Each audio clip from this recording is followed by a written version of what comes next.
Olá, pessoal, este é mais um Fala Carlão, sempre na prateleira de cima do agronegócio brasileiro. Meu convidado de hoje é o professor Maurício Palma Nogueira. Ele é uma entidade da pecuária brasileira, um homem que reflete sobre o assunto e sobre o tema há muitos anos, profundo conhecedor do negócio pecuária. Ele é o coordenador, ele é o idealizador do Rally da Pecuária. Ô, professor, obrigado pela sua presença aqui no Fala Carlão, viu? Eu que agradeço, Carlão. Sempre um prazer estar aí com você. Escuta, deixa eu te falar, vamos logo direto ao ponto, que é o seguinte: a gente está vivendo um ano, lá no começo dessa pandemia, lá para março, por aí, a gente achou que, sei lá, o mundo ia acabar, e eu pelo menos achei isso, né? Aí, de repente, o mundo nem acabou, e, ao contrário, a pecuária parece que foi assim um negócio alucinante, o crescimento. Tem essa história de que o mundo está mudando, quer dizer, a história de consumo está saindo muito mais para, vamos dizer, se os nossos clientes estão indo para a Ásia, a Ásia está virando nossos clientes, a gente tem que ir para lá. Eu queria ouvir a sua reflexão sobre 2020, o que passou na sua cabeça lá no início dessa pandemia, enfim, o que você pensava, o que você aprendeu nesse ano, professor? Ô, Carlão, nossa, muito boa pergunta, né? Muita coisa mesmo. A gente está vivendo realidades totalmente inesperadas, né? Eu gosto muito de uma frase que o Marcos Fava tem falado, que se em 2019 alguém falasse que aconteceu o que aconteceu em 2020, ia preso, né? Ia para o hospício. Então, quando começou, claro, por isso que eu gosto muito de escrever e falar, né? Isso aí está lá escrito para quem quiser provar, né? Se eu não estou agora querendo fazer gráfico que não foi falado.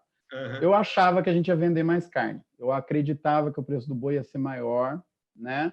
E eu tinha uma preocupação no começo da pandemia, que era logística. Então, eu tinha medo de ter um gargalo logístico e a gente não conseguir vender na soma das carnes o que seria demandado, né? Conseguimos. Então, essa preocupação não se confirmou, e a gente tirou daqui do Brasil o que tinha que tirar de carne, né? E principalmente bovinocultura, né? Mais ainda suinocultura, aumentou muito aí o resultado no ano, em cima de problemas que paramos de falar, né? Porque a pandemia foi tão opressora, né, em termos de conteúdo, de discussão, de debate, de imprensa, que a gente esqueceu da peste suína, que aconteceu em 2018, 2019, né? E dizimou grande parte aí do rebanho, diminuiu a disponibilidade de carne. Tanto é que no meio do ano, Carlão, tem estudos falando que o consumo de carne está caindo. Não, está caindo porque não tem. Né? Nós tiramos carne do povo, né? Não tem. Né? A quantidade de disponibilidade de proteína para o chinês, por exemplo, caiu 15%. E aí, Carlão, respondendo a tua pergunta, o PIB para o chinês vai subir 3,5%. Né? Era previsto 8% de aumento no PIB em outubro de 2019, caiu para 1 e alguma coisa de aumento. Quer dizer, a economia da China nunca foi projetada a queda, mesmo com o Covid. Né? E agora a projeção é de 3,5% de aumento, né? A última do FMI.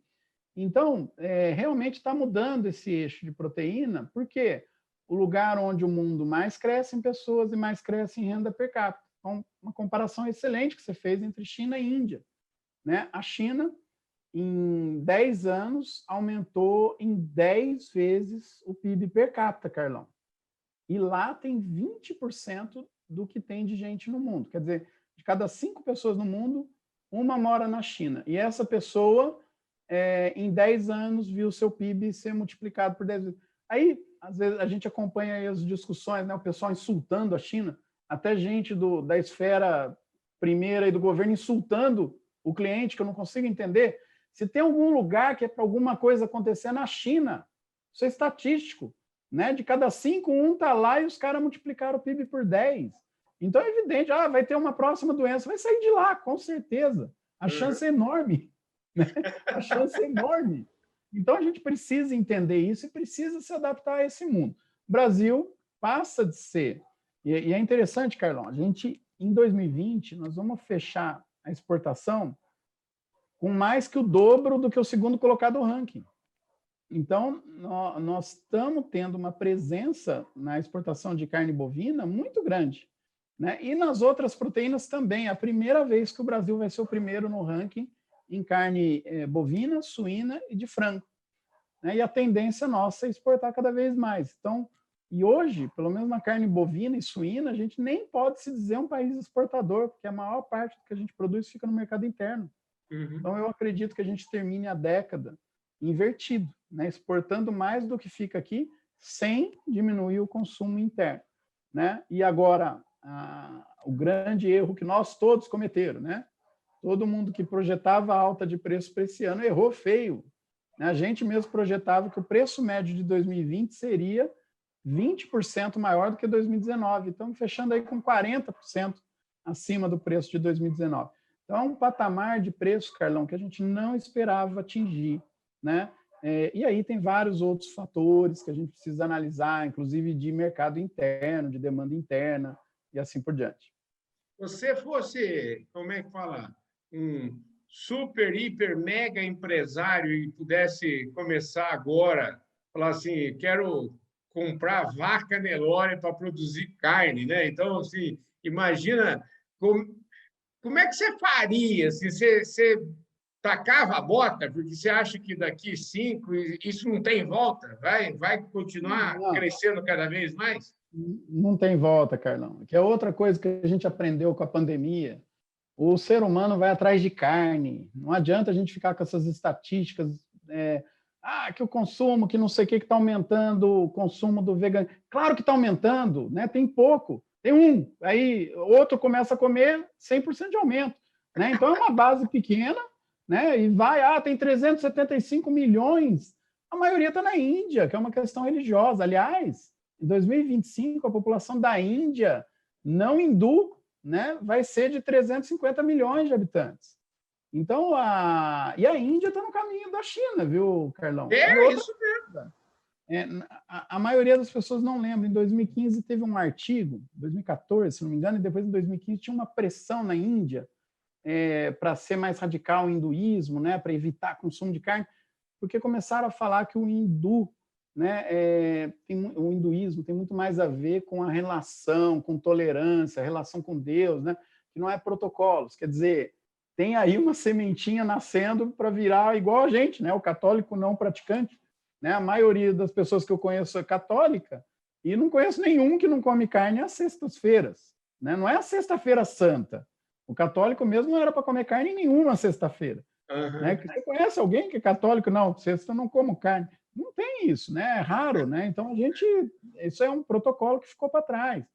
Então a demanda é muito grande e vem essa questão da própria pandemia ser criada num ambiente, né?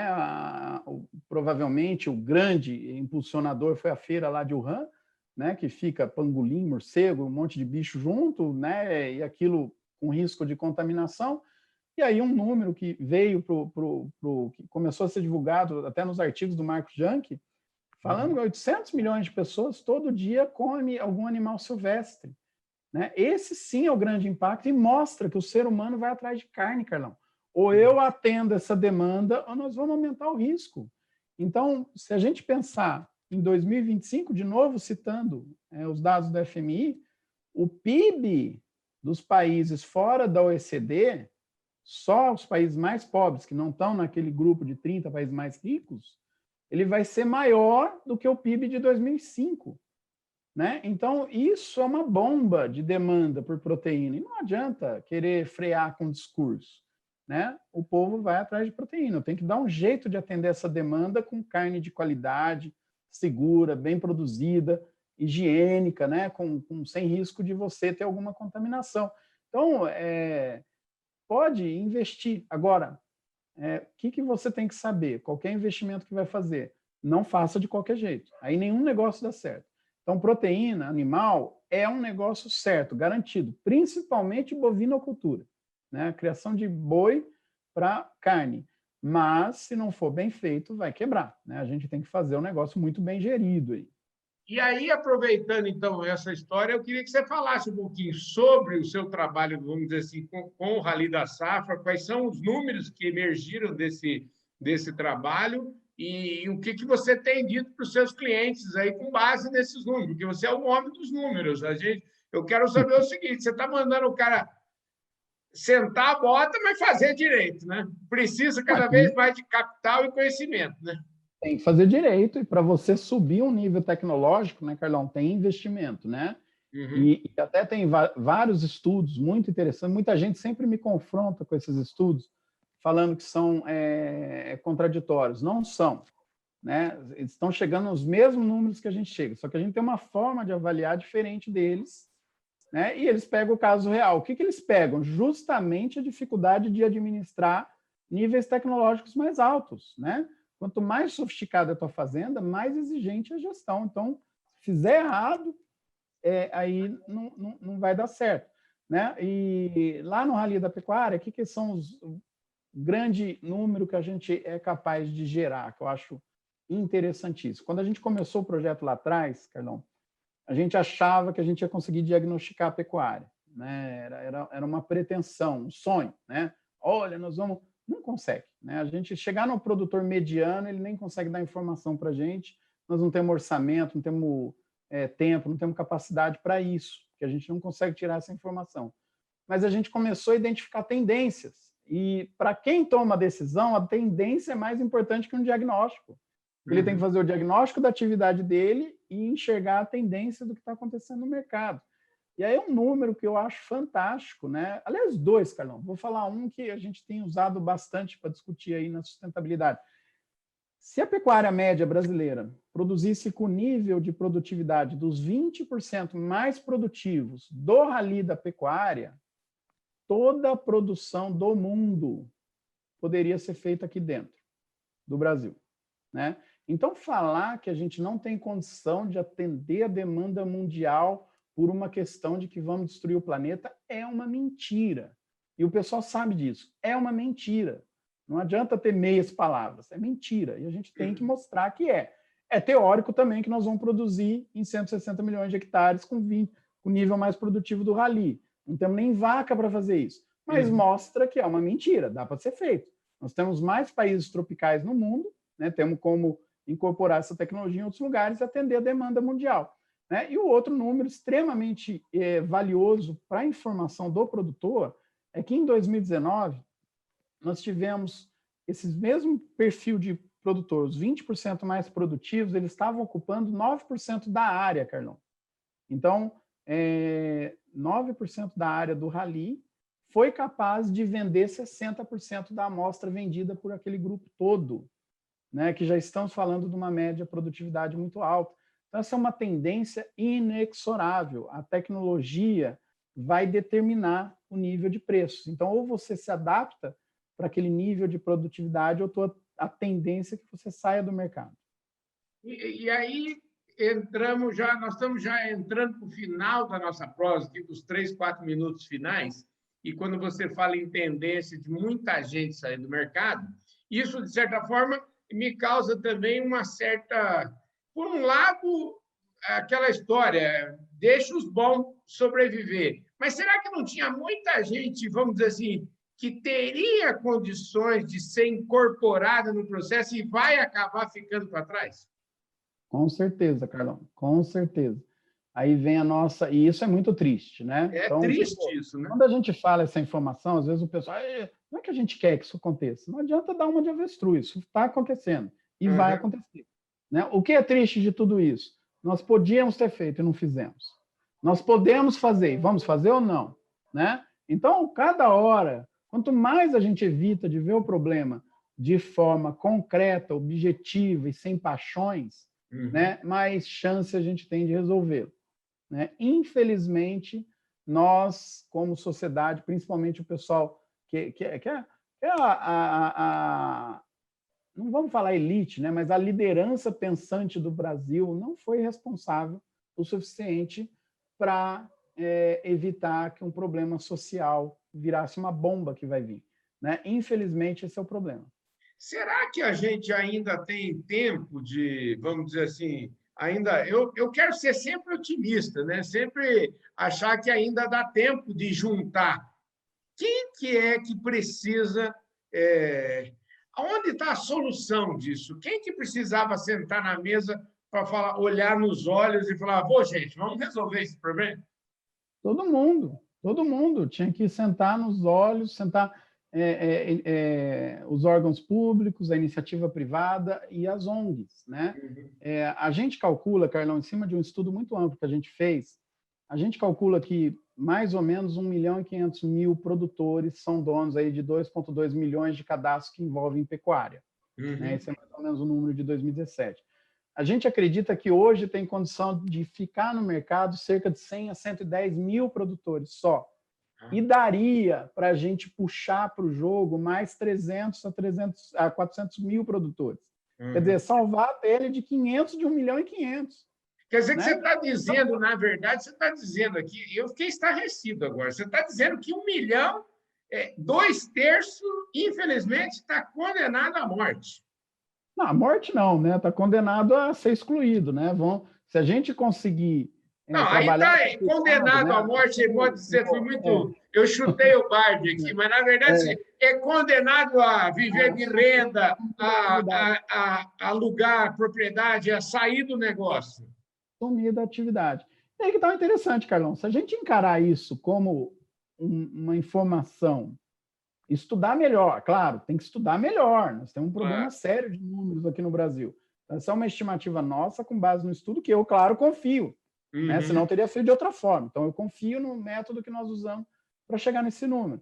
Agora, tem que melhorar, tem que estudar, né? E não é porque isso vai acontecer que é necessariamente ruim, ou que tenha que ser necessariamente ruim. Se a gente não cuidar disso, aí vai ser ruim, Carlão. Agora, se a gente começa a se planejar, como é que eu posso incorporar esse pessoal em outras atividades? Se a gente começar a trabalhar com gerações, né? Quem que nós vamos, aonde nós vamos focar, em que região, como que a gente vai se organizar, ter políticas factíveis, né? Claras, transparentes, que inclusive transcendam governos, né? É uma política de Estado, não de governo, né? Não é porque entrou um depois o outro que você vai dar um cavalinho de pau em tudo. Então a gente tem que ter um plano e aí sim a gente evita um trauma. Mas a gente precisa aceitar que esse número, porque aconteceu em todas as outras atividades que se desenvolveram tecnologicamente. Vai acontecer de novo na pecuária. Na verdade, o que você está dizendo é o seguinte, a gente precisa reconhecer que o problema existe e aí partir para a solução, né, professor? Evidentemente. Querido, infelizmente, nosso tempo esgotou já. Fala Carlão é curtinho aqui. Tem Fala Carlão, precisava ficar um mês fazendo Fala Carlão com você, viu, Maurício? Obrigado pela sua presença aqui, viu? Eu que agradeço, Carlão. É sempre um prazer. Um abração aí para todo mundo. É isso aí, pessoal. Esse foi mais um Fala Carlão na prateleira de cima do agronegócio brasileiro. Falei aqui com o professor Maurício Palma Nogueira, que dividiu aqui nesses nossos 15 e poucos minutos, dividiu sua inteligência privilegiada com todos vocês. E só por conta do professor Maurício, eu tenho certeza que já vale a pena você se inscrever no nosso canal. Se você ainda não é inscrito no canal, por favor, faça isso agora. Aperta o sininho lá para você receber as notificações, senão você vai acabar perdendo uma entrevista como essa, e é uma entrevista simplesmente imperdível. E deixe o seu comentário se você gostou, deixe o seu like e, principalmente, compartilhe com todos os seus amigos. Maurício, obrigado mais uma vez pela sua presença aqui, viu? Eu que agradeço, Carlão. Sempre um prazer. Abração. É isso aí, gente. Esse foi mais um Fala Carlão na prateleira de cima. Eu vejo todos vocês no nosso próximo programa. Valeu!